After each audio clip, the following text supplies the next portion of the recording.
ঝটপট দেরি না করে এবার আমার বোনের বৌভাতের অনুষ্ঠানটা তোমাদের সঙ্গে শেয়ার করতে চলে গেলাম। হ্যালো এবং হাই, সবাই নিশ্চয়ই ভালো আছো। আর আমরা এবার কনে যাত্রীরা সবাই মিলে যাব বরের বাড়িতে, মানে আমার বোনের শ্বশুরবাড়িতে যাব। তো এখানে আমি অলরেডি রেডি হয়ে হাজির, একেবারে বেনারসি পরে দারুণ একটা সাজ দিয়েছি। আর এখানে হচ্ছে আমি মাসি আর মৌয়ের সাথে যাচ্ছিলাম তখন, কারণ আমার একেবারেই জ্বরে কাহিল অবস্থা, সেই অবস্থাতে সেজে গুজে জাস্ট গিয়েছি, সেই জন্য রেডি হওয়ার কোনো ভিডিও শট আর নেওয়া হয়নি, কারণ এতটা পরিমাণে শরীর খারাপ ছিল যে কিছু বলার নেই।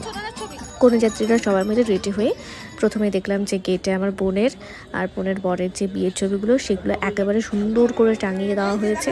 আমরা কোনো যাত্রীদের কোনো যাত্রীদের বিয়ে বাড়িতে বা বরের বাড়িতে গিয়ে কোনো কাজ থাকে না, তারা একেবারে সাদরে আমন্ত্রিত হয়, তাদেরকে এক এক করে আদর যত্ন করে একটা জায়গায় প্রথমে বসানো হয়, সেখানে টিফিন দেওয়া হয়, মানে কোনো যাত্রী হওয়ার এই একটা কাহিনী।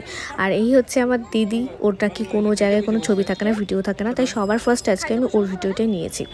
আর তোমাদেরকে একটু প্যান্ডেলটাও দেখিয়ে দিই। এই হচ্ছে প্যান্ডেলের গেট, আর এখান থেকে আমি যাত্রা শুরু করলাম একেবারে বোনের যেখানে রিসেপশনের বসার জায়গা সেই পর্যন্ত, একেবারে চলে যাই সোজা যেতে যেতে।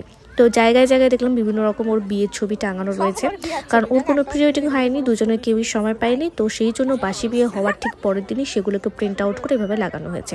তো এই হচ্ছে এত সুন্দর করে সাজানো হয়েছে আর আমার বোনের লুক।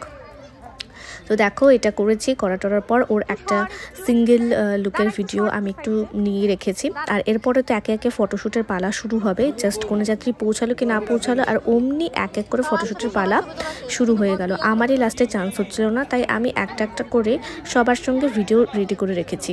যেমন এখানে আমাদের ফ্যামিলি সবাই আছে, মাসি, মেসো, মা, বাবা, তো এক এক করে সবার সাথে অল্প অল্প করে শর্টকাটের ভিডিও রেখেছি, যাতে একটুখানি ক্যামেরার মধ্যে মানে অ্যাটলিস্ট যদি ছবি না পাওয়া যায় তাহলে আমাদের এই ভিডিওর থেকে অ্যাটলিস্ট আমি যেন কয়েকটা ছবি বার করতে পারি।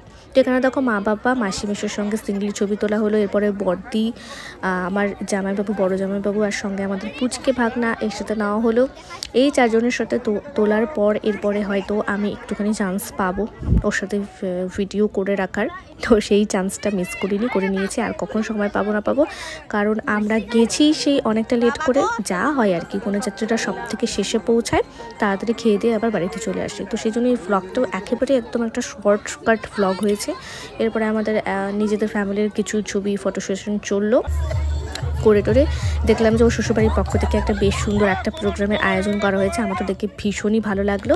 আর এরপরে আমি আর আমার বদ্দি আর আমার ভাগনার একটা ছোট্ট কিউট ভিডিও করে রেখেছি। এরপরে আমাদের বাড়ি যাওয়ার পালা, ব্যাস এতটুকুই ভ্লগ শেষ। জাস্ট 10 মিনিটের ভ্লগে সমস্ত কিছু দেখিয়ে দিলাম। এবার তোমরা বলেছো তোমাদের কেমন লাগলো, যদি ভালো লাগে please to subscribe to my channel এবং আমার ফেসবুক পেজটিকে লাইক করতে কিন্তু একেবারেই ভুলো না। চলো দেখা হবে নেক্সট কোনো ভ্লগে।